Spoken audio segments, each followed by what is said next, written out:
नमस्कार, मैं हूं अंजलि और आप देख रहे हैं पुरवैया डीएनए। फूट डालो और राज करो अंग्रेजों की नीति थी। इस नीति के तहत अंग्रेजों ने करीब 200 सालों तक भारत पर राज किया। अंग्रेज तो चले गए, लेकिन लगता है इस नीति को फॉलो करने वाले अब भी हैं। अगर किसी राज्य का पूर्व सीएम दूसरे राज्य के लोगों की सिर फोड़ने की बात कहे तो उसे अंग्रेजों की बांटो और राज करो की नीति से कैसे अलग करके देखा जा सकता है। आज हम इस खबर का डीएनए टेस्ट करेंगे।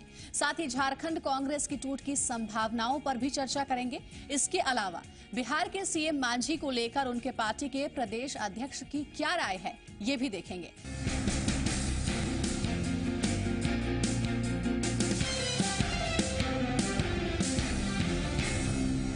खबरों के डीएनए की बारी। दुमका में झारखंड मुक्ति मोर्चा के स्थापना दिवस पर राजनीति का ऐसा मंजर दिखा जो कई मायनों में चौंकाने वाला है। झारखंड में अभी बीजेपी की सरकार है और इससे पहले हेमंत की सरकार थी, वो मुख्यमंत्री थे। आपको ये भी याद होगा, विधानसभा चुनाव के दौरान 14 साल बनाम 14 महीने का नारा देकर हेमंत मैदान में उतरे थे। खुद की सरकार को अब तक की सबसे अच्छी सरकार कहने से नहीं चूक रहे थे। अब ये सारी बातें हम इसलिए कर रहे हैं क्योंकि विकास के नारे को किस तरह विपक्ष में रहकर राजनीति की नदी में तिलांजलि दे दी जाती है, उसका उदाहरण हेमंत सोरेन बने हैं। दुमका के गांधी मैदान में जेएमएम के 36वें स्थापना दिवस पर आयोजित एक कार्यक्रम में हेमंत सोरेन ने कहा है कि हमारे राज्य के युवक जब बंगाल या बिहार जाते हैं तो उनसे मारपीट की जाती है। अगर हमारे राज्य में भी बिहारी नौकरी करने आएंगे तो हम उनका माथा फोड़ देंगे। हेमंत के इस बयान के बाद विवाद बढ़ गया है। बीजेपी हमला बोल रही है तो वहीं जेएमएम बचाव की मुद्रा में आ गया है। क्या सरकार इसी के लिए है कि उस राज्य को छोड़ करके दूसरे राज्य के लोगों को हम अपने राज्य में घुसने दें? हमारा झारखंड का लोग बिहार में नौकरी लेने जाता है तो मार के माथा फोड़ देता है, बंगाल में जाता है तो मार के माथा फोड़ देता है, और वो लोग हमारे राज्य में आके नौकरी पाएंगे, निश्चित रूप से हम लोग भी उन लोग का माथा फोड़ेंगे। हेमंत सोरेन ने ये बयान उस समय दिया है जब वो सरकार से बाहर है और विपक्ष की भूमिका निभा रहे हैं। हेमंत सोरेन के इस बयान की बीजेपी ने कड़े शब्दों में निंदा की है। कश्मीर से कन्याकुमारी तक और अटक से कटक तक भारत एक है, वैसी स्थिति में बाहरी भीतरी का ये नारा देना ये बिल्कुल गलत है। अगर कोई बयान दिया है तो वहाँ बीजेपी की सरकार है, हर चीज़ का मुकाबला करने के लिए किसी की हिम्मत नहीं है कि बिहार के लोगों को या पूरे देश के लोगों को एक राज्य से दूसरे राज्य में जाने पर कहीं कोई रोका जा सके। या कांग्रेसी राज में ही हो सकता है, बीजेपी शासित राज्य में ऐसी हिम्मत किसी को नहीं है कि पूर्वांचल के लोगों पर कोई हाथ भी उठा सके। बिहार और पश्चिम बंगाल के युवाओं को लेकर दिए हेमंत सोरेन के बयान की बीजेपी या दूसरी पार्टियां भले ही निंदा कर रही हैं, लेकिन उनकी पार्टी जेएमएम अब भी उसका बचाव कर रही है। मुख्यमंत्री हेमंत सोरेन जी ने जो बयान दिया है, उस बयान के पीछे एकमात्र तथ्य यह है कि यहाँ के लोगों को तृतीय और चतुर्थ वर्ग के कर्मचारी के पद पर 100% का आरक्षण उनको मिलना चाहिए जो यहाँ का मूलवासी और आदिवासी है। झारखंड में सरकारी नौकरी में स्थानीय लोगों को प्राथमिकता देने की मांग वर्षों पुरानी है। सत्ता में रहते हुए हेमंत सोरेन ने इस मुद्दों का समाधान नहीं किया। अब उन्हीं मुद्दों पर सिर फोड़ने की बात हेमंत कर रहे हैं।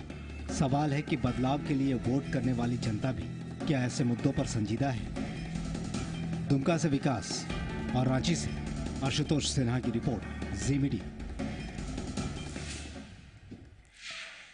झारखंड में स्थानीय लोगों को नौकरी में प्राथमिकता देने का मुद्दा सालों पुराना है। देश में पहली बार सरकारी नौकरियों में स्थानीयता को प्राथमिकता देने का मामला साल 1956 में आया था।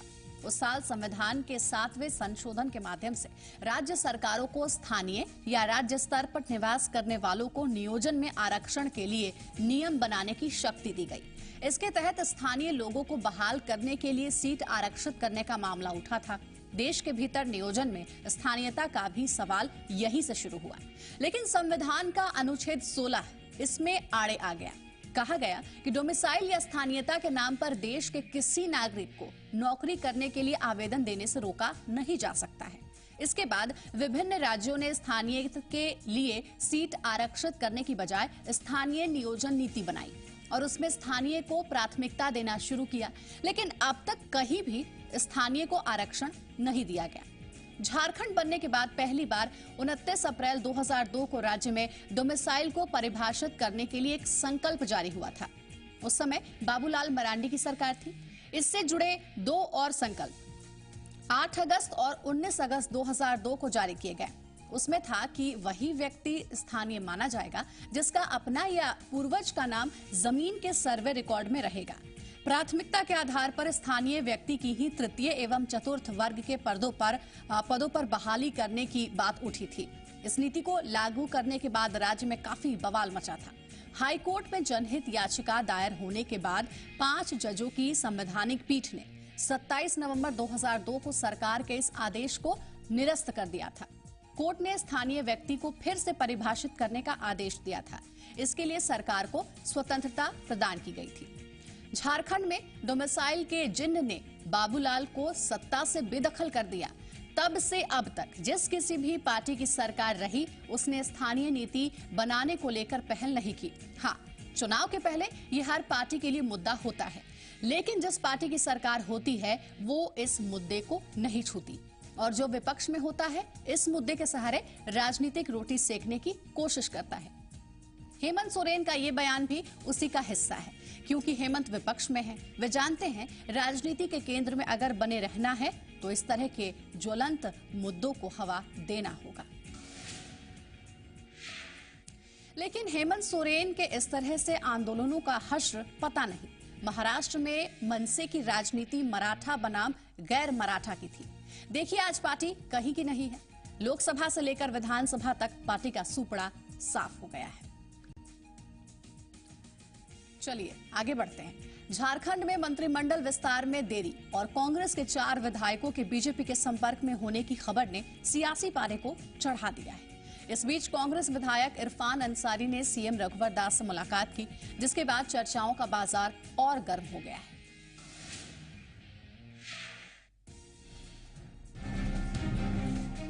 झारखंड में पार्टी विधायकों की संख्या बढ़ाने के लिए बीजेपी ने कांग्रेस नेतृत्व से नाराज चल रहे विधायकों पर दौरा डाला है। बीजेपी की इस चाल में कांग्रेस के 4 विधायक भी फंसते नजर आ रहे हैं। कांग्रेस के कुछ विधायक दिल्ली में डेरा जमाए हुए हैं और कुछ समय का इंतजार कर रहे हैं। समय का इंतजार करने वालों में इरफान अंसारी का नाम भी शामिल है। इरफान की जुबान ही नहीं, मन भी कांग्रेस में डोल रहा है। प्रदेश के नीति से मैं नाराज हूँ। प्रदेश नीति से मैं नाराज हूँ। इरफान अंसारी पहली बार कांग्रेस की टिकट पर जामताड़ा से चुनाव जीतकर विधानसभा पहुंचे हैं। वे नए जरूर हैं, पर ना तो उनके लिए राजनीति नई है और ना ही राजनीतिक लोग। इसलिए वे अपने पिता फुरकान अंसारी की तरह ही बेबाक बोलने में विश्वास करते हैं। इस पार्टी में घर की बात है कि हमको अपमानित किया गया है। मैं बात करूंगा रहने से क्या अरे छोड़िए, भेज दीजिए ना। आप जीत गया, जनता के बदल जीत गया है तो इसमें भेज दीजिए। तो जो भेज रहा है सबको आका कर भेज देगा। कांग्रेस से बीजेपी में पाला बदलने वाले विधायकों को गले लगा पाना किसी बड़े त्याग से कम नहीं है। पाला बदलने वालों में कुछ पर विश्वसनीयता का खतरा है तो कुछ ऐसे भी हैं जो लंबे समय से बीजेपी विरोधी राजनीति करते रहे हैं। पर इन सभी बातों से बेखबर बीजेपी के नेता कांग्रेस के विधायकों का वेलकम करने की बात कर रहे हैं। झारखंड की जनता ने भाजपा और आजसू को पूर्ण बहुमत दिया है। हम आपका न किसी को तोड़ेंगे और न कुछ, परंतु जो हमारे दल में आएगा उसका हम स्वागत करेंगे। झारखंड की राजनीति में अगर कुछ ऐसा होता है तो ये कोई नई बात नहीं होगी। सरकार बनाने से लेकर सरकार गिराने तक कई बार झारखंड के विधायक पाला बदल चुके हैं। अविनाश कुमार, जी मीडिया, रांची। अब देखिए ना, झारखंड में कांग्रेस की हालत पहले से ही खराब है। अब नव निर्वाचित विधायकों ने पार्टी को परेशानियों में डाल दिया है। इरफान अंसारी लगातार प्रदेश नेतृत्व के खिलाफ बयान दे रहे हैं। हालांकि वे बीजेपी से नजदीकियों को ना इनकार कर रहे हैं, ना खुलकर इकरार कर रहे हैं। लेकिन जिस तरह से उन्होंने सीएम रघुवर दास से मुलाकात की, उससे उनके बीजेपी में जाने की संभावनाओं को बल मिला है। झारखंड में कांग्रेस के 6 विधायक हैं। दल बदल निरोधी कानून के मुताबिक अगर 6 में 4 विधायक एक साथ बीजेपी में आते हैं तो उनकी विधानसभा की सदस्यता बरकरार रहेगी। कांग्रेस के विधायकों की स्थिति को देखें तो ऐसा लग रहा है कि जल्द ही कांग्रेस के 4 विधायक बीजेपी में जा सकते हैं। जिन 4 विधायकों के बारे में कयास लगाया जा रहा है उसमें बरही विधायक मनोज यादव, बड़कागांव विधायक निर्मला देवी, पाकी विधायक विदेश सिंह और जामताड़ा विधायक इरफान अंसारी शामिल हैं। आइए आपको अब बताते हैं इन विधायकों के बारे में क्यों लगाए जा रहे हैं कयास। सबसे पहले मनोज यादव की बात, जो कि बरही से जीत कर आए हैं। वे विधायक दल का नेता बनना चाहते हैं, लेकिन पार्टी ने इसकी घोषणा अब तक नहीं की है। खबर है कि मनोज यादव दिल्ली में हैं और बीजेपी के संपर्क में हैं। अब बात निर्मला देवी की। पूर्व कृषि मंत्री योगेंद्र साव की पत्नी है, बड़कागांव से जीत कर आई हैं। योगेंद्र साव का राजनीतिक करियर हाशिए पर है, क्योंकि एक मामले में उन्हें 2.5 साल की सजा हो चुकी है और कई मामलों में आरोपी हैं। ऐसे में निर्मला देवी को योगेंद्र की विरासत संभालनी है। निर्मला शायद झारखंड में बीजेपी के बढ़ते कद से प्रभावित है। और अब बात करते हैं विदेश सिंह की। विदेश सिंह पाकी से विधायक हैं। विधानसभा चुनाव के पहले बीजेपी के संपर्क में थे। टिकट नहीं मिला तो कांग्रेस के साथ हो लिए, चुनाव जीत गए, लेकिन लंबी राजनीतिक पारी और पद के लिए शायद ये बीजेपी में जा सकते हैं। आखिर में बात इरफान अंसारी की। इरफान पुराने कांग्रेसी हैं, राजनीति उन्हें विरासत में मिली है, लेकिन उनके पिता फुरकान अंसारी प्रदेश में तवज्जो नहीं मिलने से पार्टी से खफा है। शायद यही कारण हो सकता है इरफान अंसारी का बीजेपी की ओर झुकाव हुआ है। वैसे राजनीति में कुछ भी संभव है, लेकिन झारखंड में अगर कांग्रेस टूटती है तो आने वाले समय में उसकी राह यहां और मुश्किल होगी। फिलहाल एक ब्रेक का वक्त हो चला है। ब्रेक के बाद भी खबरों का डीएनए लगातार जारी है।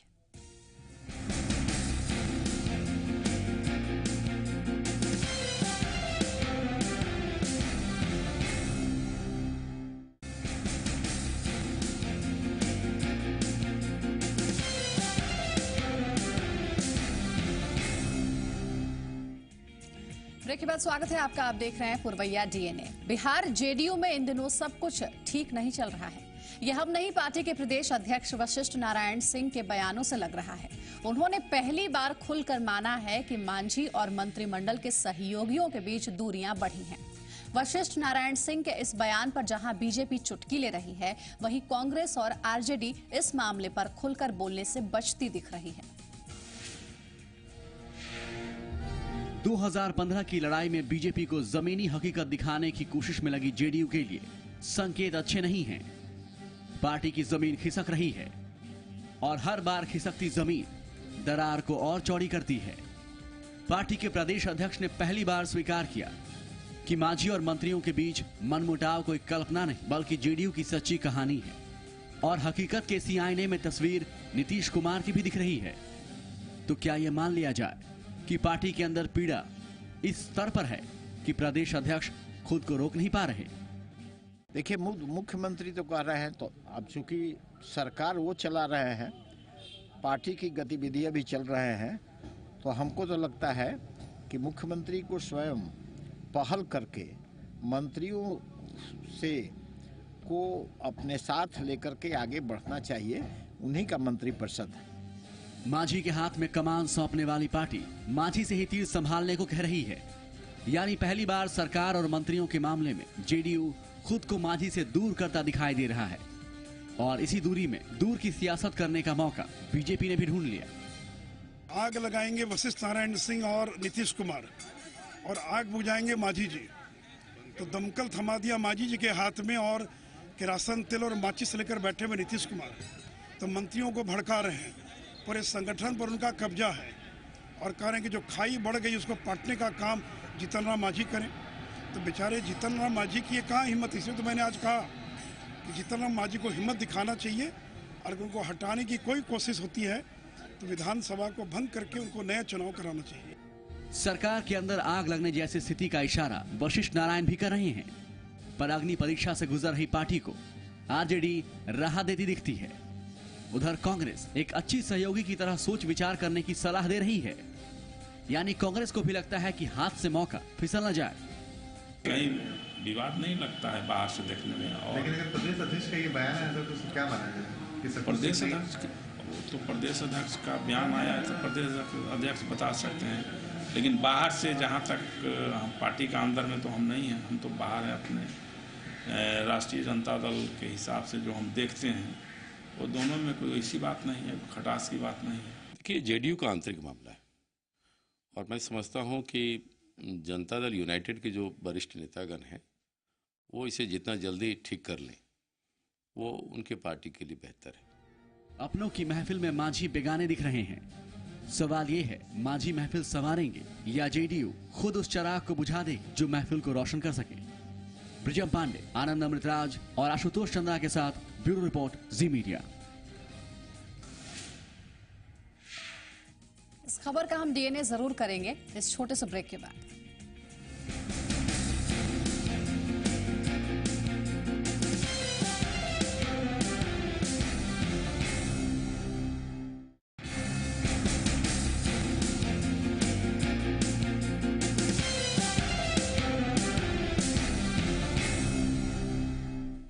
ब्रेक में जाने से पहले हम बात कर रहे थे सीएम मांझी और उनके ही मंत्रिपरिषद के मंत्रियों के बीच मतभेद की। अब इस पूरी खबर को जरा समझिए। बिहार में साल के आखिर में चुनाव होने हैं, लेकिन सियासी माहौल अभी से उबाल पर है। बिहार जेडीयू प्रदेश अध्यक्ष वशिष्ठ नारायण सिंह के बयान से सरकार और संगठन के रिश्तों में आई तल्खी का सच और गहरा गया है।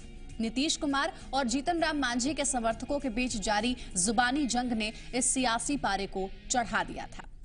अब बिहार जेडीयू अध्यक्ष भी मंत्रिमंडल और मांझी के बीच बढ़ती दूरियों की सच्चाई को स्वीकार कर रहे हैं। यानी नीतीश की बनाई कैबिनेट टीम और मुख्यमंत्री मांझी के बीच तालमेल की अभाव है। परोक्ष तौर पर ही सही, लेकिन प्रदेश अध्यक्ष ने नीतीश और मांझी के बीच कड़वाहट की बात स्वीकारी है। इतना ही नहीं, उन्होंने इस दूरी को पाटने की नैतिक जिम्मेदारी का ठीकरा भी मांझी के सिर फोड़ दिया है। यानी नीतीश के लिए स्थिति चित भी मेरी पट भी मेरी वाली कर दी। जबकि बीते 24 जनवरी को ही नीतीश कुमार की मौजूदगी में जीतन राम मांझी ने कहा था कि दोनों में कोई मतभेद नहीं है, हम दोनों एक ही पार्टी के लिए काम करते हैं। पार्टी में जो लोग मतभेद पैदा कर रहे हैं वो अपना उल्लू सीधा करना चाहते हैं और वो ऐसा करने में सफल नहीं होंगे। अब आखिर कौन दोनों नेताओं के बीच मतभेद पैदा कर रहा है और कौन अपना उल्लू सीधा करने की जुगत में है, ये भी अब कोई राष्ट्रीय राज नहीं रहा। पार्टी में गहराते भीतरी संकट को खत्म करने के लिए पार्टी के राष्ट्रीय अध्यक्ष शरद यादव ने बंद कमरे में मांझी और प्रदेश अध्यक्ष वशिष्ठ नारायण सिंह से करीब आधे घंटे तक बातचीत की थी। हालांकि इसके बाद जेडीयू पार्टी के अंदर शुरू हुई डिनर डिप्लोमेसी की सियासत से पार्टी के भीतरी संकट और गहराया। खाद्य आपूर्ति मंत्री श्याम रजक के सरकारी आवास पर आयोजित डिनर में मांझी विरोधी मंत्री शामिल हुए तो जेडीयू विधायक अरुण मांझी के घर आयोजित डिनर से नीतीश समर्थक मंत्री गायब रहे। बीते मंगलवार को नीतीश के सरकारी आवास 7 सर्कुलर रोड पर आयोजित जिला प्रमुखों और नेताओं के लिए आयोजित प्रशिक्षण कार्यक्रम में जीतन राम मांझी ने हिस्सा नहीं लिया था। मंगलवार को ही मांझी ने केंद्रीय ग्रामीण विकास मंत्री रामकृपाल यादव से 1 घंटे तक मुलाकात की थी। केंद्रीय जल संसाधन मंत्री उमा भारती ने भी सोमवार को मांझी से मुलाकात के बाद उन्हें गरीबों का मसीहा बताया था। अब तो आने वाला समय ही बताएगा कि नीतीश और मांझी के बीच दूरियां कम होंगी या और बढ़ेंगी। इसी के साथ फिलहाल पुरवैया डीएनए में इतना ही।